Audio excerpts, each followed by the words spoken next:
everyone, it's Sarah from Nova Scotia. I'm doing a commission Dutch pour today. My client wants something similar to what I did recently. This is just one piece of it. I'm gonna do a 3-panel one, just like I did with this one too. So like same blues, she wants the yellow to be a little less bright, but kind of the same thing. And those clean edges, I do that with thicker paint and I don't add the attachment to the hairdryer. So I'll show you my consistency. I mix my colors the same way I mix them all the time, and there's a link to a video in the description of how I mix. And just to give you an example, so if you drizzle, it leaves a little bit of a mound there, but not very long. That's how I mix them normally. And that's when my colors are mixed. But for my base coat, I go thinner, so it's gonna be just that nothing. It just runs in. And I find that is what gives me those nice clean edges. Okay, so I'm doing this on 3 wooden art panels. They're 12 by 16 each. I have them primed with black gesso. It's just what I had. There's black and white, doesn't matter. I'm gonna do a white base coat, and then I'm gonna do some kind of like a swiggly up through there. We'll see how it goes.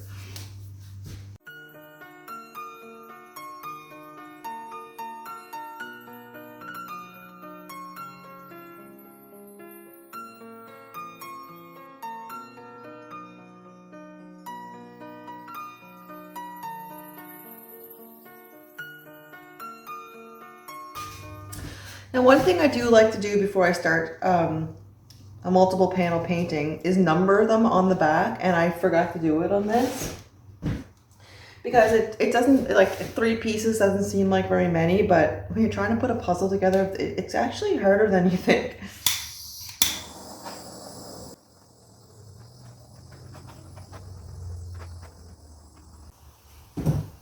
Also, I say that it doesn't matter if it's black or white gesso, and it really doesn't, but if I had white, I would have used white in this case because I'm using the black base and it's a little harder to cover on the edges. That's the only issue. Sometimes you have to touch it up after the painting is completely done, and you just got to touch it up with a paintbrush after. And if you use the same color gesso as the base, then you probably wouldn't have had to do that.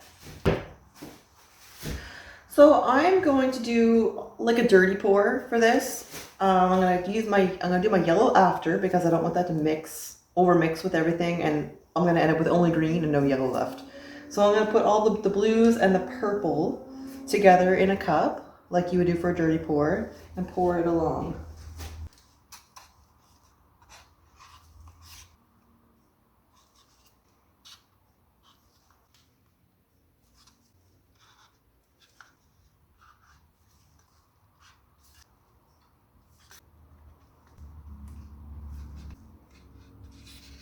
Okay, so I have them all layered. I'm just squeezing the cup so it doesn't all pour out at once.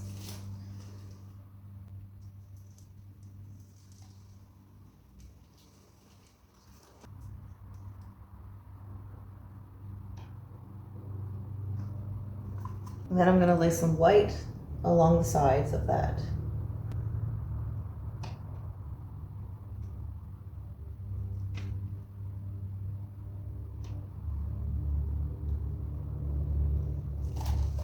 So like I said, I'm taking the attachment off for this type of the look I'm going for.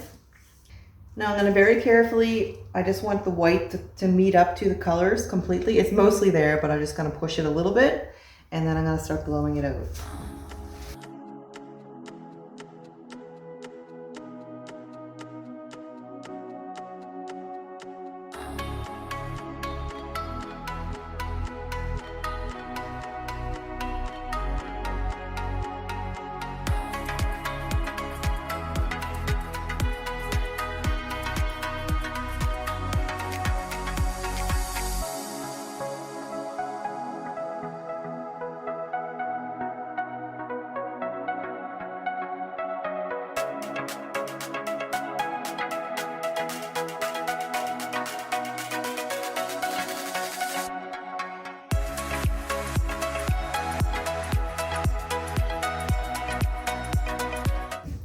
Now I'm gonna layer another cup.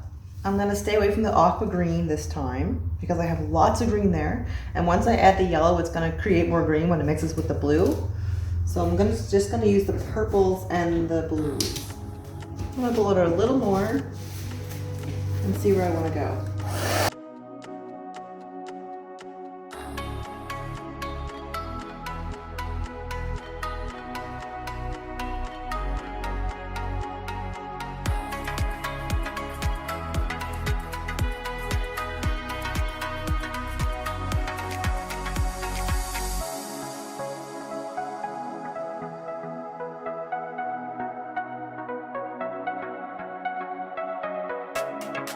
Liking it so far. I'm gonna add a little more color here.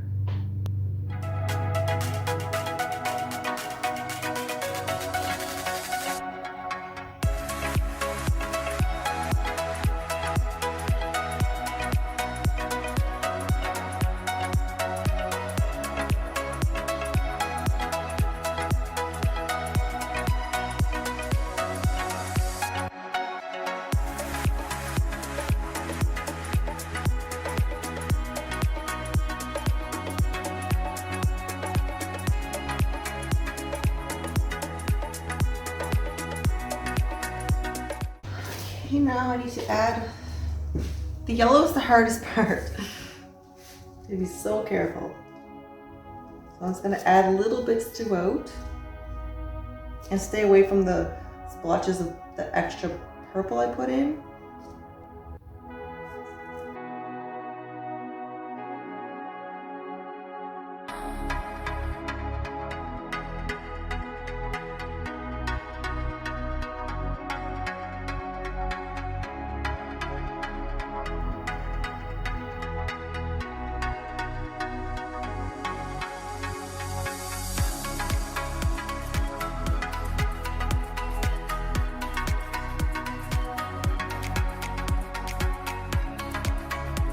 Going very carefully with the hairdryer. It's just like almost like a jerking motion, like it just a slightly blow it.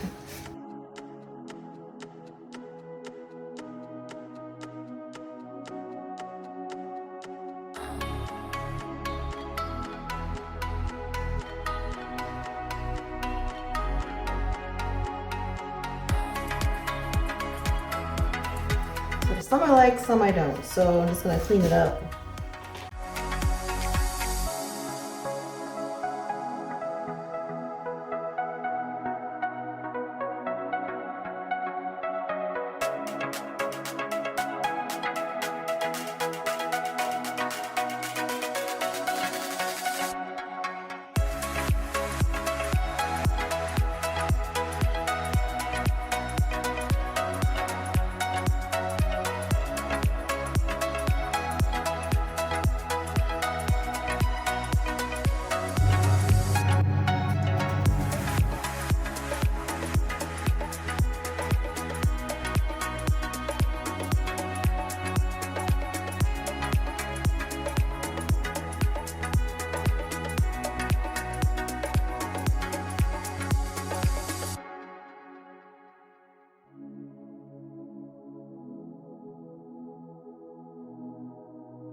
Liking it so far. I just think it needs a little more something in the points.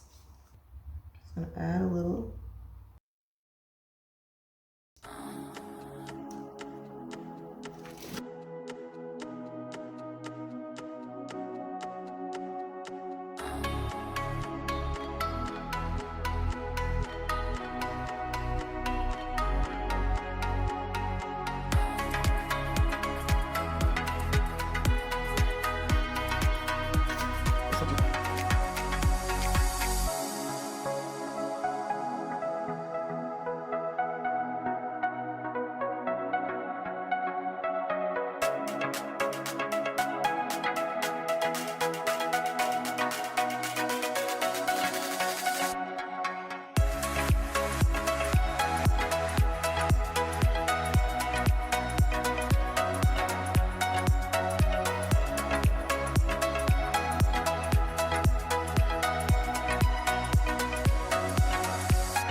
Let's have a look.